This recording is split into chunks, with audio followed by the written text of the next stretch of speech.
Hello and welcome back to Seaside Garage and the Mini Automatic. I drove this in a previous video and noticed a noise from the front right, and I presume it's the bearing. I bought new bearings. Let's see if it's that actually, because I'm a little bit confused about the symptoms other than the sound, of course, because I cannot feel any play. But take a listen when I spin the wheel backwards.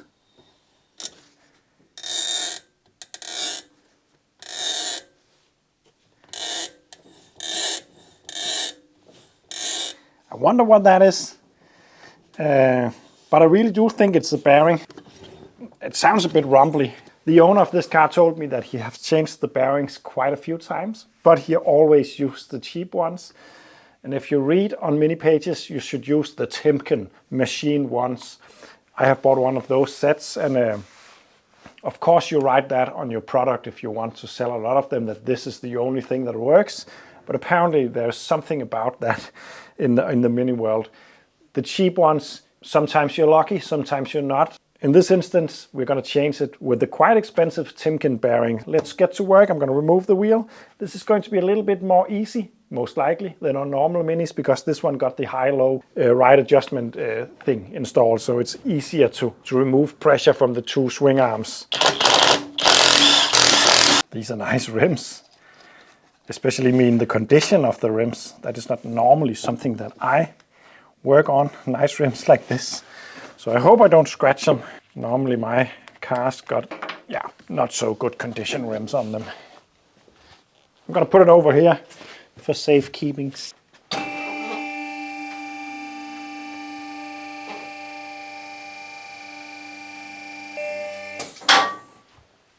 And next up, it's the big castellated nut right there that I need to remove. They are hella tight, I think is the spec in the manual. So before going further, I'm gonna try to remove that, because if it's really stuck, I will have to get the car back on the ground on the wheel and have someone step on the brake. But this thing has impressed me before, let's see. Yeah, I love it.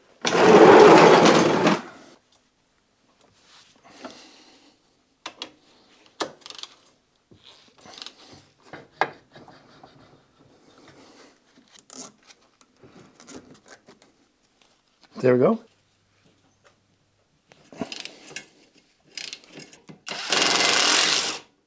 And I can also remove this now. Whoop. There we go. I'm going to remove this, and please help me remember to put this back in. This is one of those things that I for sure will assemble everything, and then this is lying on the corner. Remember this. And then I need to try to separate that joint.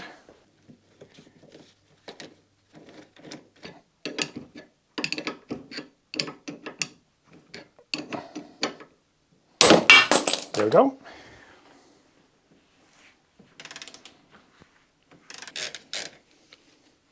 The lower one.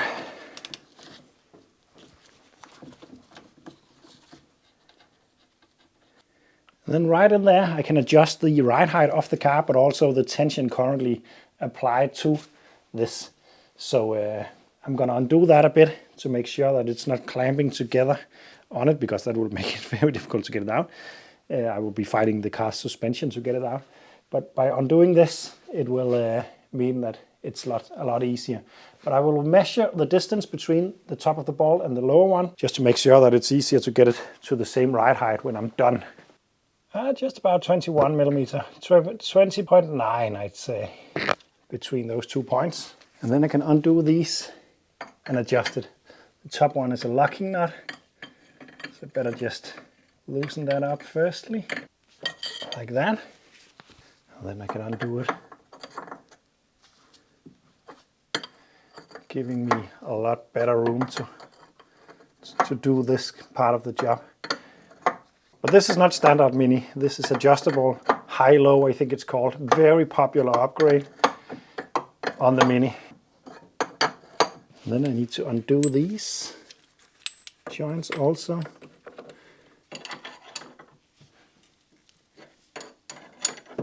That was easy. And the lower one. There we go. They came apart very easy. I can take this down, this one down, and push the drive shaft out of the way, I guess. And we're going to leave the drive shaft in. There we go, it's out. Before concentrating on replacing the bearing, I want to try to inspect the old one and see if I can see why it failed or what happened, and especially why it made that weird sound. Oh. Yeah. There's no doubt about this bearing is completely toast. Listen to this. But why? It actually, the squeaking sound, I don't know if that's a correct word, but the very high-pitched sound it made almost sounded like one of these bearings standing still when spinning backwards. And it probably was, because this is completely torn apart. There's metal parts all over the place inside of this bearing. Now, is this just because of bad quality bearing? I don't know if you can see all the metal parts, like right there, for instance. And it doesn't really want to spin very well. Try to remove the seal on this side also. There's supposed to be some kind of spacer ring in here to space out the oil seal. I don't really see that, but I do doubt that would make this problem that we're seeing just by the grease seal being too tight on the bearing. Yeah, the inner bearing is just fine. Well, maybe not just fine, but it spins way better and it's not completely contaminated. I wonder where those metal shavings are coming from, because there was a lot of them. It's definitely the outer bearing that is the problem. I just don't know why. I'm going to tap the outer rings out of the hub using a dowel, I think it's called, and a hammer.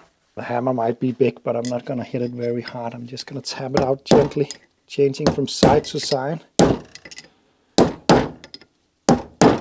Should be able to get it out pretty easy. But it's not supposed to be too easy, because if it's too easy, the hub itself could be worn out. It's out. Well, almost.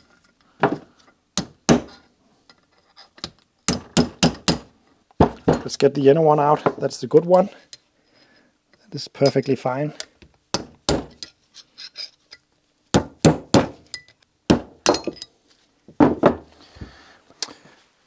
Okay, so after cleaning everything up, the next bit is to put in the bearing. And it's supposed to be a pretty tight fit. I might use my press. You can also use a hammer, just slowly with a piece that fits.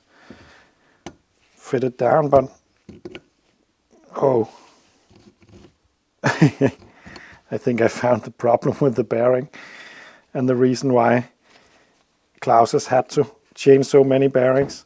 The outer bearing will be spinning in this one. It's way too loose. This hub is toast. Yeah, I could probably weld on the outside and make the entire thing shrink a little bit, but it would be a hack job and I don't think it will work. This is toast. We need another one, unfortunately. That's it. A shame. And it is a couple of days later, and now I have a new hub for the Mini. I would like to be able to just blame the transportation time or the shipping time of the part for the couple of days. But actually I was distracted by a big Renault from the 80s with a V6 turbo. I had to buy it. It took some time. But this one, I ordered it and it actually came the day after. That was really impressive. It probably doesn't make much sense because most of you guys are not residing in Denmark, but I bought this from Retro Speed in Denmark, and they have a lot of speed in delivering the parts, at least. That's really impressive. But now I can go ahead and fit the bearing to this. As you can see, it's also missing the ball joints, so I'm going to install them. Klaus opted to buy some new ones, so we're going to install them, grease them up and all that. And then it should be good to go. Oh, I forgot about that shimp show. I didn't say shit show. I said shimp show. There's shims. How is it that they are supposed to be working? I can't remember. I have to go find my manual. There's a lot of shims on these, and to figure out how many shims are needed, I have to dry fit everything without grease or anything, all the shims. The seat, not the spring yet. We're gonna fit the spring later on when we figure out how many shims are needed.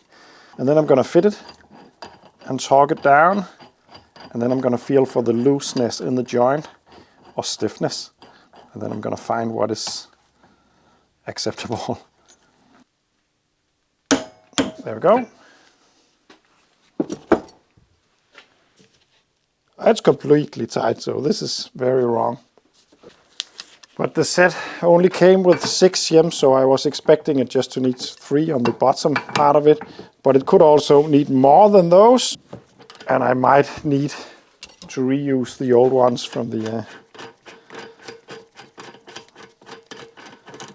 old ball joints. See where we are at then. I'm trying to hide the fact that this is a 38. It's supposed to be a 1.5 inch, but I don't have one of those. Okay, so now it's loose. That's good. That means that by removing one, it should be good. Sometimes these are even so bad that you need to actually lap them in, the ball part of it, to make sure that it doesn't bind up. Hopefully it's not necessary to do today. I think this is pretty nice. With some grease it will be just fine. So that is that one done, but I have to undo it again because I need to fit that spring. And I need to grease it. Yeah. Like that, and this one in there.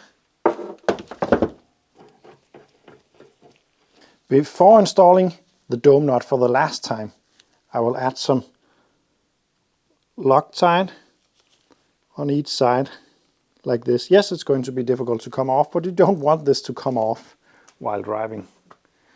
And then I can put that on and torque it up. And now, of course, it will be different because of the spring. But it should still be movable, and it is. So that, I presume, is good enough. I'm going to do the same on the other side. And then I'm fitting that grease nipple from the old one because the kit didn't come with a new one. So both sides are now done. They are stiff, but still movable by hand. I greased them up, but I will also grease them from the outside now until grease comes out. And then it should be ready to install the bearing. It took a while with the other side because I just couldn't get any shims combination to be correct.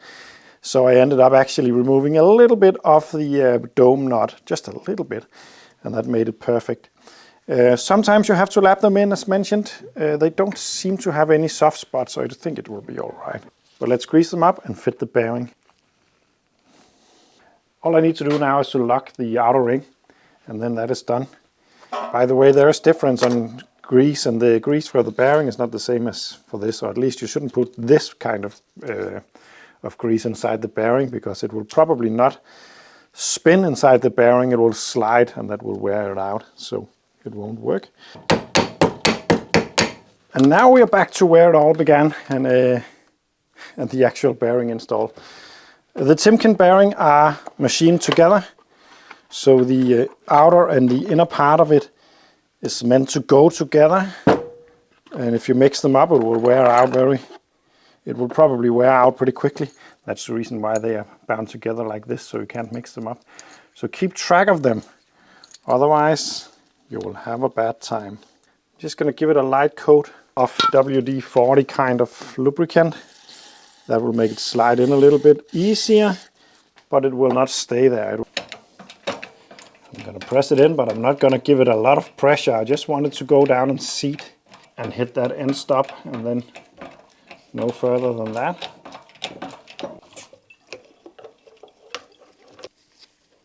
And I'm going to press the top ring in the same way.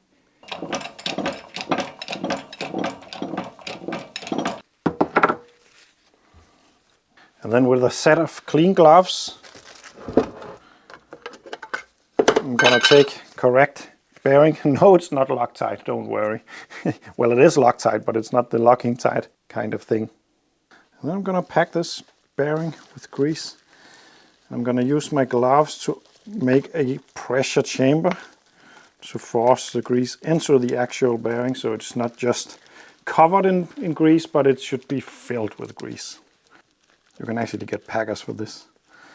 I am tempted to buy one because this is always a pretty nasty job to do, I think. So with that one well packed, I can fit it in. And then the seals are different. The one with the raised lip goes on the inside because this white one goes on top of it on the drive shaft. I can push that in now. And with the seal in on that side, I can flip it. Put in some grease in between here. And then fit the spacer ring in between the bearings. Don't forget that. Grease up the other side. Fit that one in. The outer grease seal.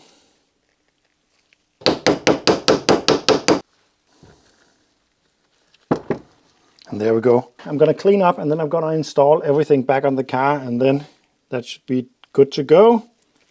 See you in a bit. So there we go, everything is back together and no nasty sound. Feels very smooth and all. That's really nice. It took a bit longer than anticipated because more was wrong than expected. And of course, because of shipping time, I had to buy another car and all that, you know. It is what it is. But it's done. And that will probably be all for the automatic Mini on my channel, at least for now, because it's going to go back to Klaus now. Thanks for watching. Remember, you can become a Patreon and receive the sticker that is fitted to this car. Very cool. I will send them for free. Of course, it's not free because you will support me on Patreon, but just so you know, there is a link in the description, and see you in the next one.